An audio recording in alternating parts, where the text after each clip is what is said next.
Semana Podcast presenta. Todo eso a mí me hace preguntarme mucho como qué clase de humanidad somos, porque pues lo más importante debería ser la vida digna, la compasión, si podemos entender el dolor del otro. Entonces sí, ese rincón de mundo, el hecho de que todos podamos tener un lugar tranquilo para vivir, es para mí algo que no deberíamos olvidar y que en lo que debemos enfocarnos si queremos realmente ser una humanidad.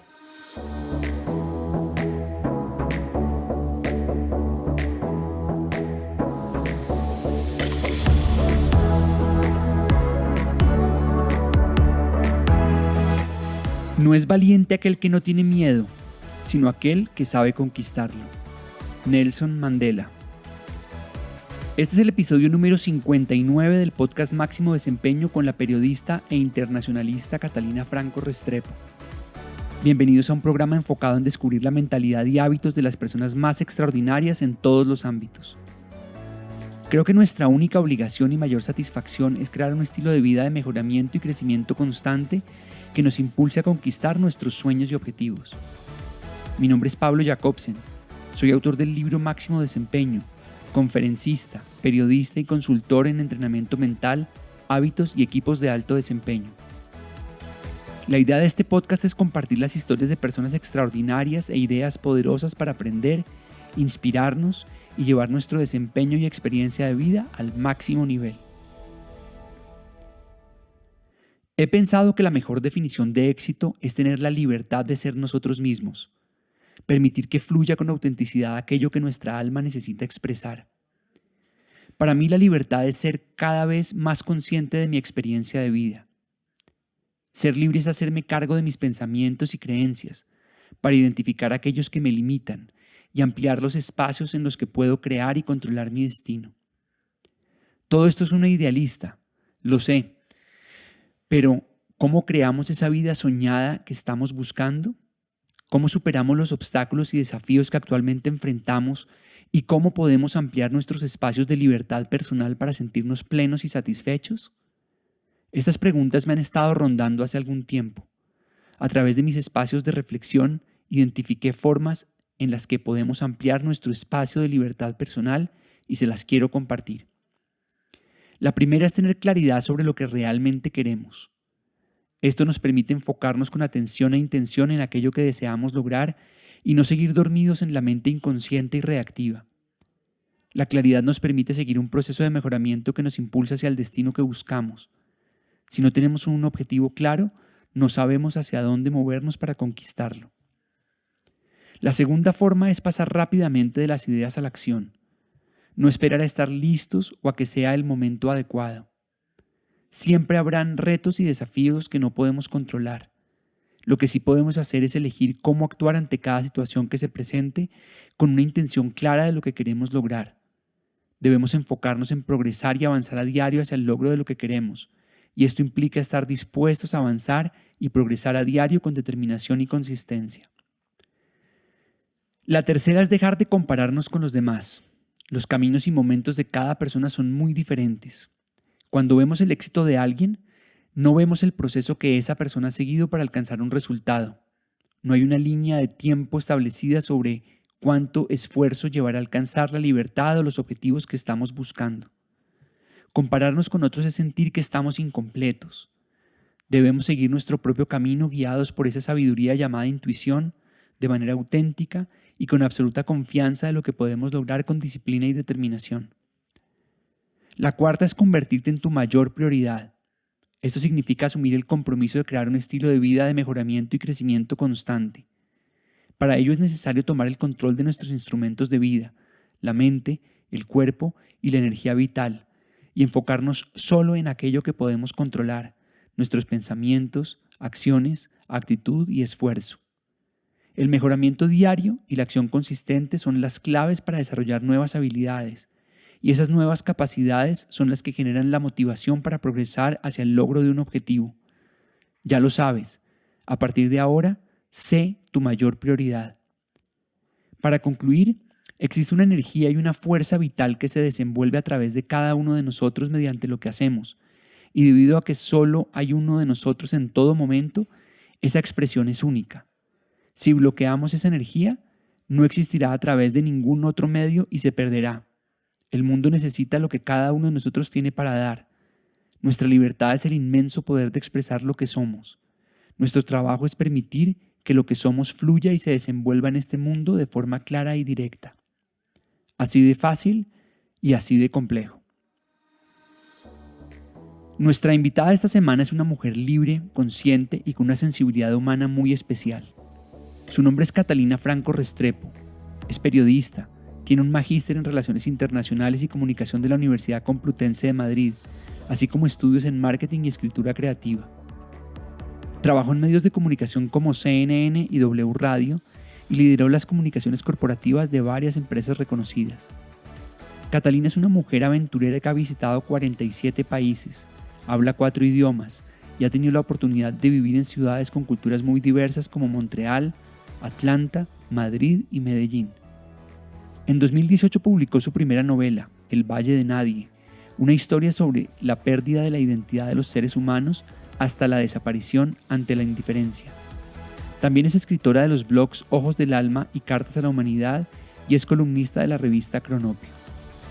Catalina es apasionada y tiene una gran curiosidad por explorar y comprender el mundo y la humanidad. A través de sus múltiples viajes y lecturas ha desarrollado una gran empatía por quienes más sufren y ha tejido una percepción de la realidad que la motiva a luchar contra la indiferencia, utilizando su sensibilidad para crear y compartir historias realmente conmovedoras. Es una mujer libre e inconforme que se ha conectado con su intuición, sensibilidad humana y amor por la naturaleza a través de un deseo profundo de descubrir quién es explorando el mundo. Catalina es una persona fiel a su propia visión, disciplinada y determinada, que ha emprendido un camino auténtico para expresar lo mejor de sí misma. Nuestra invitada de hoy es una mujer sensible y segura de sí misma llamada Catalina Franco y esta es su historia de máximo desempeño. Hola Catalina, bienvenida a Máximo Desempeño. Hola Pablo, qué palabras tan bonitas y qué bienvenida tan linda. Muchísimas gracias por invitarme a este espacio que es para mí un placer y un honor. Catalina, yo te conocí a ti a través de las redes sociales. Empecé a ver en Twitter, entre todo ese mundo de información, empecé a descubrir una persona con una sensibilidad muy especial que me empezó a llamar la atención una y otra vez porque lo que escribías, lo que compartías, siempre eran cosas con una sensibilidad muy especial que se salía y se apartaba de lo que el común de la gente comparte normalmente. Y me llamó mucho la atención tu sensibilidad y por eso te escribí, por eso te busqué y me reuní contigo en Medellín para hacer esta invitación. Creo que es interesante cuando descubrimos personas y nos abrimos a experiencias en las que podemos entender esas sensibilidades y me ha parecido, pues, en lo poco que hemos conversado, muy interesante poder entender de dónde viene esa sensibilidad que tú tienes. Te quiero preguntar, ¿cuál fue el primer viaje que te marcó de una forma significativa y por qué? Claro, pues en principio te agradezco por percibir esa sensibilidad y por interesarte en ella, porque muchas veces nos llaman la atención las cosas, no sé, más comunes, muchas veces más comerciales, pero a veces dejamos de lado como la base, lo más importante como seres humanos. Y precisamente para mí la sensibilidad es la esencia de lo que comunico. Entonces, pues te agradezco haberte fijado en eso y que gracias a eso estemos aquí en esta conversación. Desde que tengo recuerdos me apasiona muchísimo viajar porque así me he acercado al mundo, así intento comprender más a la humanidad y entender la forma en la que vivimos. Y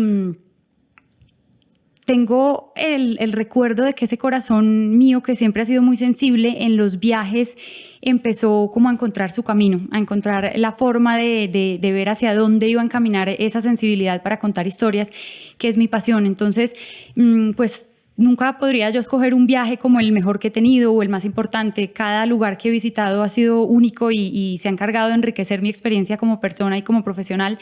Pero sí te podría decir que en principio, explorar a fondo Europa, sobre todo en relación con la Segunda Guerra Mundial, viajar a Auschwitz y entender el grado de monstruosidad al que llegó el hombre en ese momento, fue para mí muy importante. Me interesó adentrarme en el tema de las guerras, de cómo el hombre era capaz de convertirse en su propio enemigo y de crear diferencias con respecto a otros para perseguir un poder o un interés particular. Ahí se creó una primera sensibilidad en donde yo entendí que en los viajes podía entender mucho mejor mis lecturas y entender mucho mejor cómo funcionaba el mundo.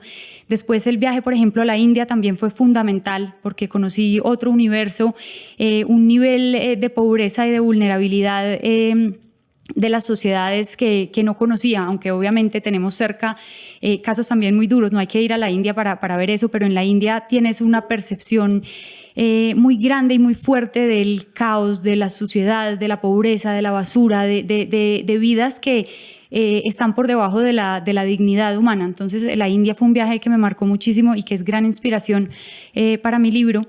Y hace un par de años hice un viaje a los Balcanes, que fue para mí también fundamental, lo tengo metido en el corazón, porque hay una guerra espeluznante, sangrienta y dolorosa que es muy reciente. Entonces tú tienes la oportunidad no solo de ver las heridas de guerra físicas en las superficies, fachadas con metralla, las rosas de Sarajevo, que son un símbolo precioso pero doloroso, sino que también tienes la oportunidad de conversar con personas, incluso jóvenes, que les tocó la guerra. Se acuerdan perfectamente de un montón de cosas muy horribles que pasaron y te pueden contar de primera mano. Ahí no es solamente visitar museos, sino que hay personas que te cuentan el horror que han vivido y que te dicen cómo lo están enfrentando en el presente, cómo pueden vivir mejor, que para sociedades como nosotros en Colombia, que nos ha costado tanto entender cómo queremos afrontar la posibilidad de vivir en paz, pues es impresionante ver cómo estas personas con esa guerra también tan horrible y tan reciente enfrentan hoy su presente para construir un futuro mejor. Es muy interesante ver cómo personas como tú, que crecieron en Medellín, en una comodidad bastante grande, en un buen colegio, con una buena educación, sin que nunca te hubiera faltado ni techo, ni comida, ni educación, desarrollaste esa sensibilidad humana por las guerras, por el hambre, por la indiferencia. ¿De dónde crees que viene esa sensibilidad que has desarrollado? Claro, es supremamente fácil aislarnos en nuestra propia fortuna. A mí me impresiona eso y es una de las grandes preguntas que me hago yo en la vida y que se ha convertido en algo fundamental para lo que he decidido hacer con mi vida. Nací en una familia amorosa, afortunada, y sería muy fácil quedarte en eso y no entristecerte por lo que no tienes tan cerca, o de cerrar los ojos ante las tragedias ajenas. Es supremamente fácil, es una tentación y mucha gente cae en ello. Yo creo que todo parte de que tengo un corazón sensible y de que desde chiquita sufría con pequeñas cosas, como cuando veía a alguien tratar distinto a la persona que le ayudaba con un café, o a la persona que trataba mal un animal, a la naturaleza. O sea, pequeñas cosas que tenía a mi alrededor a mí me perturbaban mucho, me hacían realmente sufrir y preguntarme por qué. Nunca me sentí cómoda con que alguien tuviera que hacer algo en mi casa que no hiciera yo. Para mí ha sido difícil desde chiquita entender cómo esas diferencias, aunque uno va entendiendo y siendo consciente de que la sociedad funciona de ciertas maneras, pero yo siempre me he cuestionado las cosas básicas con las que estamos acostumbrados a vivir. Entonces, cuando me acerqué a través de lecturas y a través de los viajes a esos horrores, no me sentí capaz de cerrar los ojos y de quedarme en mi mundo cómodo y afortunado. Recuerdo en un viaje a Washington que hice cuando tenía como 21 años, fui al Museo del Holocausto, primera vez que iba a un museo del Holocausto, y recuerdo mirar los zapaticos, las gafas, restos de cuero cabelludo y leer un montón de historias, y al final del museo oír los testimonios de supervivientes que contaban lo que habían vivido en los campos de concentración. Historias como la de una señora que ya era una mujer mayor, que contaba cómo su mamá en el campo de concentración de un momento a otro le había empezado a decir que ella ya no sentía hambre, que ella era adulta, que ella era fuerte, que no sentía hambre, y le había empezado a dar su pequeña ración de pan hasta morir de hambre por amor en un campo de concentración, una monstruosidad inventada por el hombre. Entonces me acuerdo yo llorando en esa sala, sola, llorando y llorando y llorando, y por dentro preguntándome cómo era posible que ese fuera el mundo en el que vivíamos, cómo habíamos podido llegar a eso.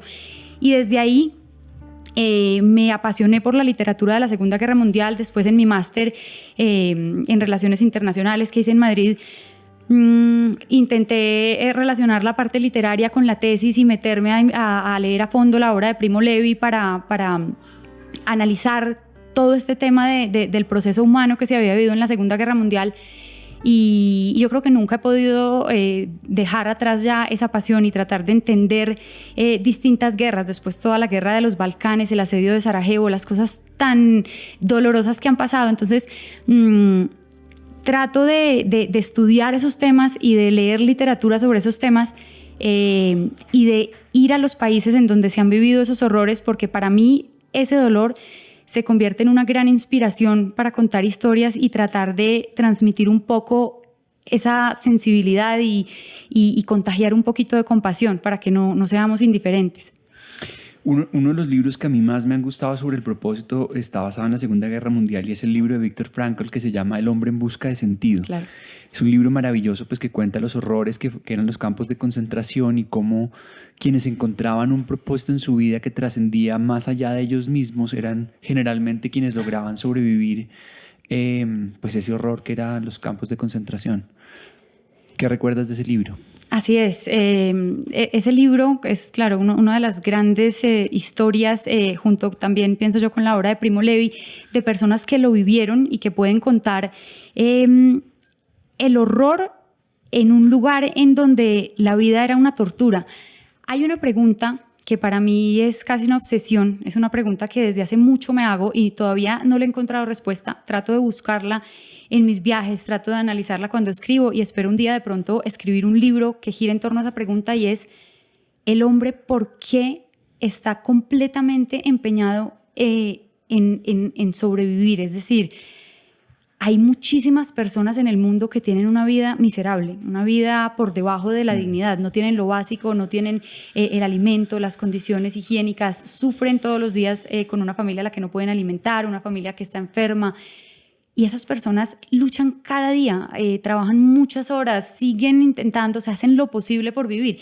Inclusive muchas veces en sociedades a las que les hacen falta muchas cosas, sigues viendo alegría, sigues viendo sonrisas, sigues viendo niños que juegan. Entonces, claro, creo que entra ahí el tema muchas veces del propósito, un tema de supervivencia humana, pero es algo que vale la pena estudiar. Como en el tema de los campos de concentración, uno se pregunta cómo fue posible que la gente siguiera luchando, que la gente siguiera viviendo, porque lo que tenían que hacer cada día era un horror.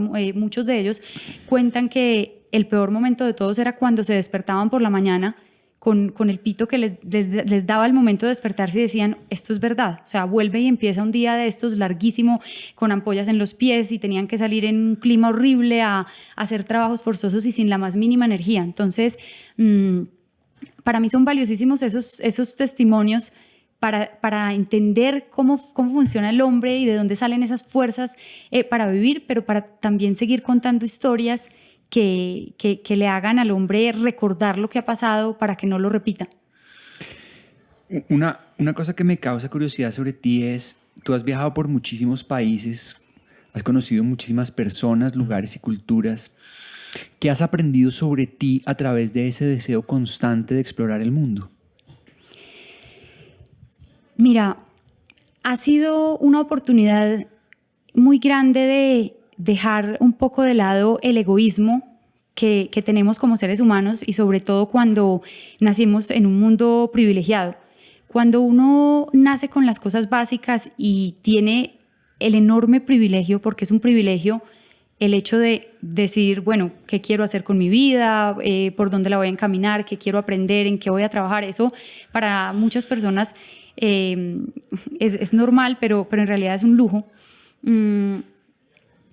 Entonces, esos viajes, ese salirme un poquito del círculo en el que crecí y ese conocer otras sociedades ha sido una oportunidad muy grande para abrir el corazón y crear una mayor generosidad, llevar mi mente a concentrarse no solo en mi vida, sino en el mundo en el que estoy, ha sido una posibilidad inmensa de valorar la riqueza de la diversidad.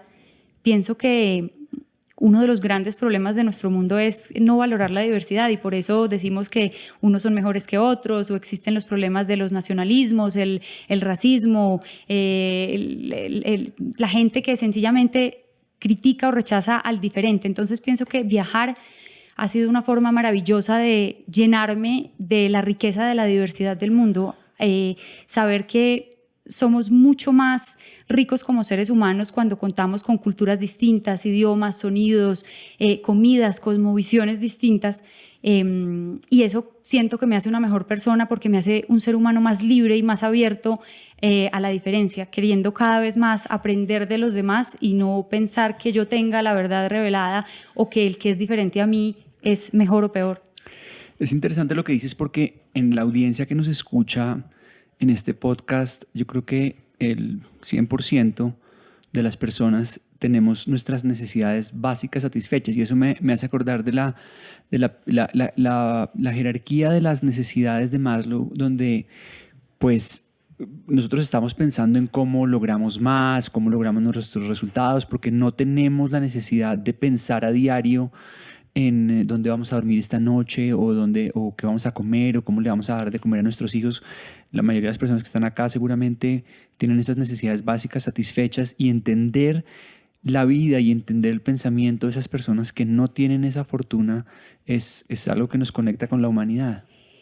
Absolutamente. Hay algo que yo ya lo tengo como recurrente en varios de los textos que escribo en mis blogs, y que me obsesiona, y es pensar en que como seres humanos debemos poder tener un rinconcito de mundo en donde podamos tener una tranquilidad mínima. Es decir, una vida digna necesita tener un pedacito de mundo en donde yo me pueda levantar, dormir tranquila, resguardada de lo básico, o sea, del frío, de la lluvia, del miedo de lo que pueda haber afuera. Yo necesito tener un pedacito en donde yo en ese momento esté tranquila. Después tengo que salir a enfrentarme al mundo, a trabajar, a hacer muchas otras cosas, pero ese rincón de mundo debe ser un derecho fundamental, y es lo que hoy a mí me parte el alma, porque es que hay tantas personas en el mundo hoy sin ese rincón de mundo tranquilo. Es decir, no con muchos de los problemas que ya conocemos, sino con un problema muy profundo. El tema de la inmigración hoy es muy doloroso. Hay muchas personas que están teniendo que decir: en donde yo vivía ya no puedo estar, ahí me puede caer una bomba, me están echando porque soy de tal religión, o porque veo el mundo de esta manera, o porque mi piel es de otro color. Y son personas que les toca coger una mochila, sí mucho, y con niños, con personas mayores, enfermos, con poca energía, porque la alimentación se aleja mucho de lo básico. Tienen que salir simplemente a ver para dónde cogen, gastarse, endeudarse, lo que tengan, para que alguien los ayude a pasar fronteras difíciles, enfrentar violencia, montarse a un barco para cruzar un Mediterráneo peligroso y llegar a países en donde primero no hablan el idioma, y segundo van a ser recibidos como los indeseados, como las personas que llegan a entorpecer ciertas costumbres, como los diferentes. Yo no me alcanzo a imaginar lo que uno como ser humano puede sentir sin tener un rincón de mundo, o sea, teniendo que estar en el camino permanentemente en busca de algún lugar donde pueda estar tranquilo y lucharse la vida como todos. Me arruga el corazón pensar en tantas personas que están teniendo que irse a ver cómo hacen para vivir, cómo empiezan. Hay un tema a propósito de esto que se me metió al corazón, y espero poder hacer una investigación sobre esto para escribir un libro. Es algo impresionante, o sea, a mí me paralizó cuando leí sobre esto y vi un documental. Se llama El síndrome de la resignación. Está principalmente en Suecia. El mayor número de casos. Es algo hasta difícil de entender, porque uno no sabe muy bien cómo es que se ha desarrollado esto, y es familias inmigrantes que han tenido que huir de conflictos. Inclusive muchas de esas familias han huido del conflicto en los Balcanes, pero obviamente también hay muchos asiáticos y personas del conflicto de Oriente Medio. han llegado a sociedades completamente distintas, como la sueca, por ejemplo, no es el único país, pero sí es donde están el mayor número de casos, a aprender un idioma tan distinto, a convivir con climas supremamente distintos, con costumbres supremamente distintas, y a empezar una lucha y una espera por lograr que les concedan el permiso para vivir allí. Entonces, el estrés que se genera en los niños que llegaron a un lugar nuevo después de vivir un montón de traumas, muchos han visto explosiones en sus casas, han visto morir a sus familiares, o sea, tienen unas imágenes que nosotros nunca en la vida nos vamos a alcanzar a imaginar. Entonces son niños muy traumatizados que al llegar allá ven y perciben el estrés de la familia de una manera impresionante, porque la familia está esperando día a día si le van a conceder eso o si se van a tener que devolver al lugar en donde su vida está amenazada. Y los niños entran en algo que se llama el síndrome de la resignación, y es que el cuerpo deja de responder. Los niños caen como en un estado como de shock, en donde no hablan, les toca alimentarlos por una sonda y están en una cama, sus órganos vitales siguen funcionando, pero los niños no reaccionan. Hay niños que eso les ha durado 5, 6, 8 meses, año y medio, y después de un momento a otro, y muchas veces en respuesta a que en la familia se ha podido solucionar algo del tema de poder vivir en ese país, despiertan. Pero entonces es una cosa muy dolorosa. Una familia que además ha vivido todo eso y que está tratando de adaptarse a un nuevo país sin saber si se va a poder quedar, le toca además que sus hijos entren en esto y empezar a tratar la situación. Entonces todo eso a mí me hace preguntarme mucho como qué clase de humanidad somos, porque pues lo más importante debería ser la vida digna, la compasión, si podemos entender el dolor del otro. Entonces sí, ese rincón de mundo, el hecho de que todos podamos tener un lugar tranquilo para vivir, es para mí algo que no deberíamos olvidar, y que en lo que debemos enfocarnos si queremos realmente ser una humanidad. Impresionante lo que cuentas de ese tema y de cómo eso también tiene una gran cantidad de variables en nuestra sociedad, porque también hemos sufrido un conflicto muy largo, un conflicto muy doloroso y un conflicto que necesita muchos psicólogos. Ahora que hace poco que decían que no necesitan psicólogos, creo que en un conflicto donde hay tanto dolor y tanta indiferencia ante muchas de las cosas que suceden en nuestra sociedad, creo que es muy importante que desarrollemos esa empatía y esa generosidad para ver a los demás y a los problemas de los otros de una forma completamente distinta. Te quiero preguntar, si tú hicieras un largo viaje a lugares que aún no conoces y tuvieras la posibilidad de llevar contigo a 3 personas que te han inspirado profundamente, y aquí esta pregunta quisiera poner a un lado, porque sé que eres muy familiar y te llevarías a tus papás probablemente y a tu esposo, sí, pero ellos los vamos a dejar en Medellín por este viaje, temporalmente por este viaje, porque quisiera saber quiénes que te han inspirado, que estén vivos o que no estén vivos, pero a quiénes te gustaría llevarte para conversar. Ese sería un viaje de ir a conocer y conversar. ¿A quiénes te llevarías? Ok, puedo ser soñadorcísima. Soñadorcísima. Perfecto. Total. Pues mira, me llevaría a uno de mis ídolos, que es Obama. Me parece un gran líder y conecto con muchas de las cosas que tiene por dentro. Me encantaría llevarme al escritor Yuval Noah Harari, porque pues qué placer y qué delicia poder conversar con una persona que tiene tanto conocimiento de la historia de la humanidad y de los procesos que vive el ser humano. Y a ver, es difícil escoger. Bueno, hay una escritora que se llama Svetlana Alexievich. Me encantaría también tener la percepción de una mujer y de una mujer valiente y que ha estado cerca de guerras y de momentos difíciles de la humanidad, y me encantaría tener también la percepción de ella sobre el mundo. Maravilloso, creo que sería un viaje súper interesante reunir a esos 3 súper personajes que has escogido. Tienes una fascinación por el tema de los conflictos armados. A mí también me ha llamado mucho la atención, pues yo soy politólogo, y digamos que el tema de los conflictos armados, no por el amarillismo de ver la guerra, sino por entender como lo que está en juego de la humanidad cuando los seres humanos toman la decisión de ir a exterminar al otro, porque eso es básicamente el origen de las guerras. Sabemos que en los animales, pues los animales tienen conflictos, pero no hay ese como como se vicia por exterminar al otro y por desaparecerlo del mapa. ¿Cuál ha sido el mayor descubrimiento que has tenido sobre la esencia humana al explorar los conflictos armados? A ver, yo hablaría de algo positivo y algo negativo.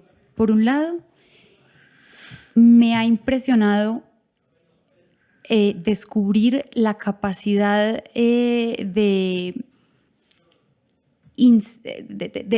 como de tapar la parte sensible, la parte humana y la compasión del ser humano, o sea, la capacidad de convertirse en un monstruo en determinado momento, ya sea siguiendo órdenes. Siento que en los conflictos he visto cómo llega un momento en el que se construye una idea y esa idea se difunde de una manera tan poderosa que un montón de seres humanos son capaces de enceguecerse y creerse esa idea y hacer cosas impensables para perseguirla o defenderla o conseguir un objetivo. Te contaba antes que, por ejemplo, en los Balcanes, Bosnia y Sarajevo en particular como ciudad había sido un ejemplo de ciudad armónica en donde convivían distintas culturas, distintas religiones de manera súper armoniosa. En pocas calles había personas, había musulmanes, había judíos, había cristianos ortodoxos, y sus templos estaban cerca, incluso había parejas de distintas religiones. Y esto funcionó muy bien durante muchos años y cuando se disolvió Yugoslavia se volvió un conflicto horrible en donde de un momento a otro se quiso armar la Gran Serbia y se dijo en Serbia solo cabemos, no queremos a los musulmanes, y empezaron a regarse esto, y personas que antes eran amigos simplemente tomaron ese odio contra los bosnios musulmanes y les empezaron a disparar y a acabar con esa vida. Entonces me impresiona la capacidad del ser humano de en un momento conectarse con una idea y cometer los actos más monstruosos con esa idea. Pero también he aprendido sobre la resiliencia y sobre esa capacidad de seguir luchando, lo que te decía ahora, de seguir amando la vida por encima de las dificultades, y de personas que en medio de los conflictos más dolorosos y de las situaciones más desesperanzadoras han seguido luchando por un ideal, han sido héroes. Ha habido personas que uno estudiando esas guerras se encuentra con pequeños héroes que en realidad es una valentía y una humanidad. O sea, los actos de esas pocas personas se multiplican por mil, por millones, y ahí también mostramos que el ser humano de verdad es capaz de lo peor, pero también es capaz de lo mejor. Entonces siento que contando historias pues podemos dar ejemplo de lo que ha sido grande y bonito, y de lo que nos da esperanza, de lo que nos permite pensar en un futuro viable, y también ejemplos de lo más triste y de lo más doloroso para no repetirlo. El año pasado, en diciembre, la Alcaldía de Medellín publicó un libro llamado Medellín abraza su historia, que cuenta un poco la historia de la violencia, para explicar hoy en día espacios que se transforman para jugar un papel importante en la memoria colectiva. Para ese libro yo escribí un artículo de la visión internacional de la memoria colectiva. Entonces cogí ejemplos de distintas sociedades, de distintos países, en donde después de conflictos y de situaciones muy difíciles se han creado espacios, ya sea museos o monumentos, para recordar, para educar, porque muchas veces las generaciones pasan un par de generaciones y es tan fácil, tendemos tanto a olvidarnos del pasado, y eso ya lo hemos comprobado como humanidad, que no es sino un camino para repetir errores. Entonces reunía en ese artículo lugares del mundo que han construido museos y espacios en donde se cuenten precisamente las historias, lo malo y lo bueno, para que aprendamos lo que no debemos repetir, y como sociedad en conjunto asumamos esas lecciones para construir un mejor presente y un mejor futuro. En tu respuesta hablabas de esa parte positiva de lo que vemos en los conflictos, y me hiciste acordar de una frase de Nelson Mandela, que es algo que yo siempre he visto en esas confrontaciones, que incluso hay muchas películas sobre alguien bueno en medio de una locura que hacía las cosas bien y que nos inspira. Mandela dijo alguna vez, la bondad humana es una llama que se puede ocultar pero que nunca se extingue. Y creo que cuando nos conectamos y descubrimos esas historias, también nos conectan con la humanidad y nos generan como una esperanza de que en medio de todas esas locuras y barbaries también siempre brilla alguien que hace lo correcto y que saca lo mejor de los seres humanos. Así es, así es.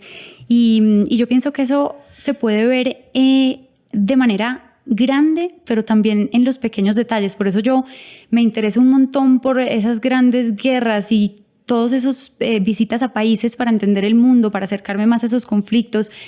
Se convierten en inspiración y de ahí, por ejemplo, mi libro y muchas de las cosas que escribo y que me hacen soñar con contar historias, pero también en mis blogs cuento historias muy pequeñas de detalles del día a día, de escenas y situaciones que me encuentro en la calle y que intento transmitir un poquito de sensibilidad para que si al menos una o dos personas que lean después tienen un cambio en su actitud en el día a día, pues ya habré ganado mucho, porque lo que decías, esos pequeños actos le cambian la vida a alguien. Si tú en la calle te encuentras una persona que está trabajándose su vida, luchándose su vida en la calle bajo el sol, vendiendo un confite que le dejará, no sé,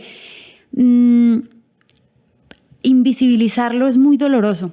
Es como decirles, tú no eres un ser humano, no te veo, y la persona está ahí afuera. Entonces, o sea, como que lo mínimo es una sonrisa, o si le puedes preguntar a una persona cómo está, uno nunca sabe esa persona ahí, si está en un día horrible, si se levantó con hambre, si está cansado, si tiene alguien enfermo en la casa, si está en el límite de su resistencia, y cómo invisibilizarlo puede ser esa gota que derrama el vaso, ese dolor y ese hacerlo sentir ¿será que no? O sea, yo no soy humano, voy perdiendo mi identidad.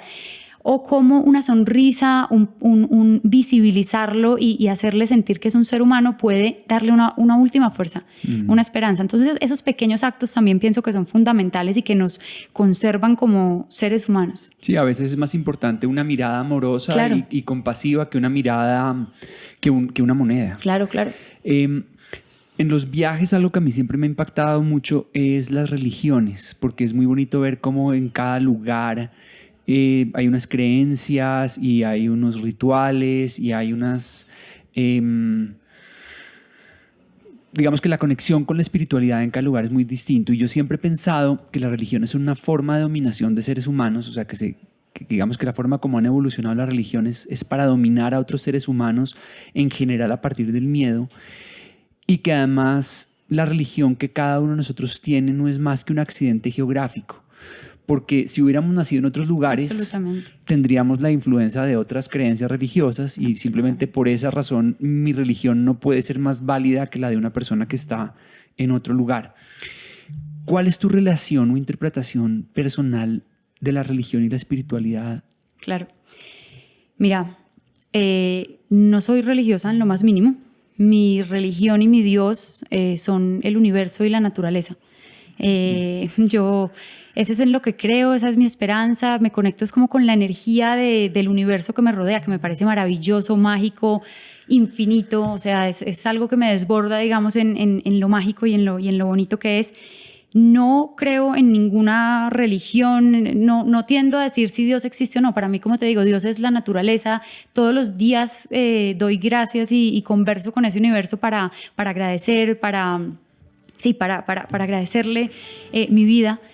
Me parece apasionante el tema de las religiones en cuanto a explorar la diversidad humana. En mis viajes amo explorar los templos por muchas cosas distintas, desde la arquitectura hasta las músicas, los textos, entender un poco las visiones de las distintas religiones. Me apasiona, por ejemplo, el Islam. Tiene unos textos preciosos, las mezquitas me parecen hermosísimas.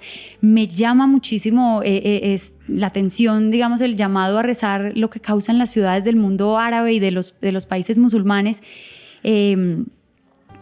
el hinduismo es impresionante en sus colores, en sus creencias. El budismo explora esos templos dorados y coloridos y los cantos de los monjes, por ejemplo, en el sudeste asiático. O sea, me llama muchísimo la atención en los viajes acercarme a eso, tratar de entender un poco más las religiones, cómo viven, cómo ven el mundo, porque pienso que eso es parte de enriquecerse a partir de la diversidad y de poder entender mejor a los demás seres humanos, para que no juzguemos y para que pienso que del entendimiento parte el relacionarse de manera pacífica y armónica con otros.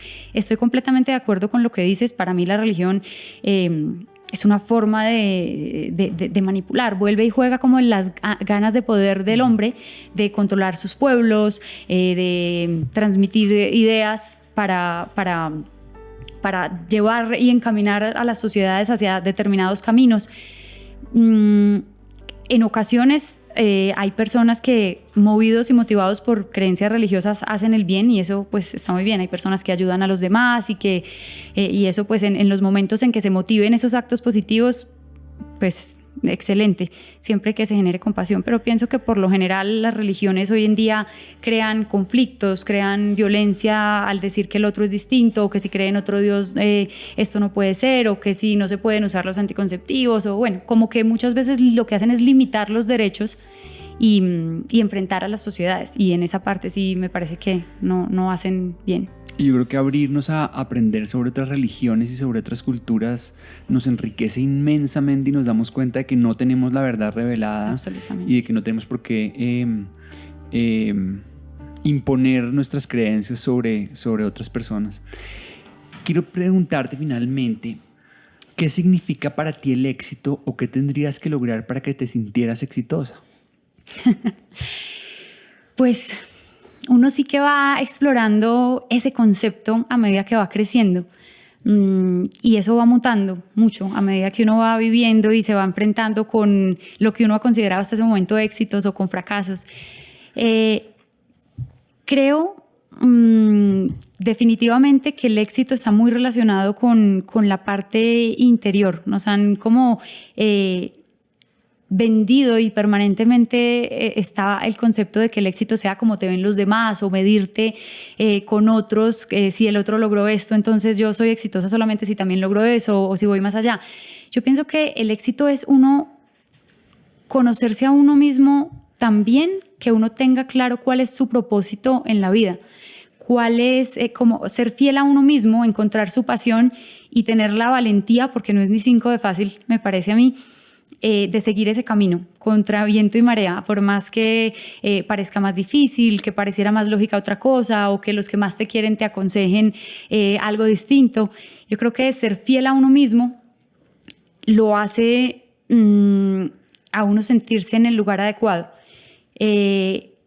Quien se ponga unos zapatos de la talla que no es, nunca va a poder sentirse bien, estar cómodo, ni caminar de la mejor manera, ni llegar como a su destino, digamos. Uno tiene que caminar en sus propios zapatos. Entonces, conocerse a uno mismo, saber cuál es la pasión, entender el propósito para que las acciones cada día estén encaminadas a cumplirlo. Y cumplirlo no significa un día lograr algo enorme y llegar a una meta, sino que cada día uno viva persiguiendo ese sueño y sintiendo que le aporta algo al mundo. Esto combinado con el amor, porque yo creo que sentir amor de verdad es lo más grande, y es algo que siempre da esperanza. Uno en los momentos más difíciles de la vida, cuando está triste, cuando tiene un problema, yo creo que se aferra a ese amor y a decir, esta persona está aquí. En mi caso, personas y otro amor muy grande en mi vida, que es la naturaleza, los animales. Para mí siempre digo que son esperanza, son uno de los dolores más grandes, porque me duele infinitamente lo que les hacemos y lo que le hacemos al planeta, pero son un factor de esperanza y de amor, y me parecen tan maravillosos que la vida vale la pena simplemente para seguirlos conociendo y seguir siendo testigos de sus maravillas. Catalina, pues te quiero dar las gracias, porque tu sensibilidad es un regalo maravilloso para todos. Creo que tu voz es muy importante para que todos reflexionemos sobre lo que hacemos a diario, sobre lo que pensamos a diario, sobre cómo miramos a los demás. Te agradezco porque hayas venido desde Medellín única y exclusivamente a compartir tu historia con todos nosotros. Y me quedo mucho con lo último que dijiste, y es que el éxito es tener amor y la libertad de ser nosotros mismos, que es básicamente un poco lo que has hecho. Y eres una mujer muy libre, muy aventurera, que se ha dedicado a explorar y a escarbar como lo mejor que tenemos los seres humanos, a través también a veces de lo más difícil, lo más doloroso. Pues Pablo, te agradezco inmensamente esta invitación, me encantó nuestra conversación. Para mí es una fortuna encontrarme con personas como tú que se enfocan realmente en buscar esa humanidad y en contar estas historias que ojalá se conviertan en inspiración para alguien. Así que para mí es un placer conversar contigo, conocerte y gracias por hacerme parte de este espacio. Finalmente, les quiero recomendar muchísimo el libro de Catalina que se llama El Valle de Nadie, lo encuentran en Amazon. Les voy a hablar un poquito más de ese libro ahora. Quienes te quieren seguir en redes sociales, ¿dónde te encuentran? Claro que sí, estoy en Twitter y en Instagram como @catalinafrancoR, de Restrepo, @catalinafrancoR, y mi blog es catalinafrancoR.com. Ahí encuentran los videos de mi canal de YouTube. En YouTube tengo un canal de viajes que también, si me buscan Catalina Franco Restrepo, está mi canal, pero en mi blog reúno muchas de las cosas que escribo, las entrevistas que me hacen sobre el libro, y bueno, ahí pueden encontrar mucho sobre mí. Catalina, muchísimas gracias. Muchas gracias a ti, Pablo.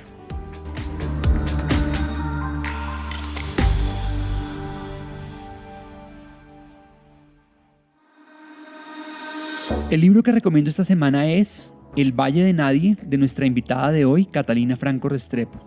Esta novela es la historia de un país invisible desde la mirada de un grupo de niños que intentan comprenderlo, y ante la mirada impasible de los que viven del otro lado del alambre de púas, del otro lado de la montaña.